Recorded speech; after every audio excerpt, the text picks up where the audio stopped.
আমার কাছে একটা ফোন আছে যেটা 90 দিনের গ্যারান্টি, বাজারে একমাত্র ফোন Oppo A6X। আমরা এখন এটা আনবক্স করব।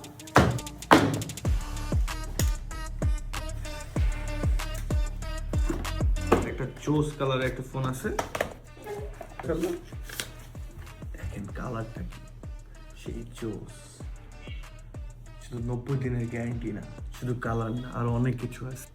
এই ফোনটি আছে কোয়ালকম স্ন্যাপড্রাগন 685। এটা দিয়ে আপনি করবেনটা কি দেখেন, জাস্ট অ্যাপস ওপেন করবেন, ডাউনলোড করবেন, টিকটকে গেলাম, মিনিমাইজ করলাম, দেখেন কতটা ফাস্ট।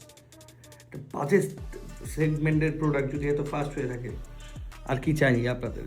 শুধু কোয়ালকমের প্রসেসর দিয়ে শেষ নাই, এখানে আছে 6500 mAh এর ব্যাটারি, সাথে আছে স্টোরেজ জন্য UFS 2.2 এবং ডিসপ্লে রিফ্রেশ রেট 120 হার্টজ, যার মাধ্যমে আপনার গেম স্মুথনেস হবে তুখার। ফোনটিতে আছে 2 বছরের ওয়ারেন্টি, 2 বছরের। ইভেন আমাদের ডিসেম্বর মাস উপলক্ষে ওপেন ফেস্টিভ্যাল তো আছেই। বাজেট মনস্টার Oppo A6X পাওয়া যাচ্ছে মাত্র 13,990 টাকা। পকেটে টাকা নাই, কোনো প্রবলেম নাই, আছে টপ পে। 6 মাসের, 9 মাসের, 4 মাসের কিস্তিতে নিয়ে ফেলেন Oppo A6X। চলে আসুন এখনই।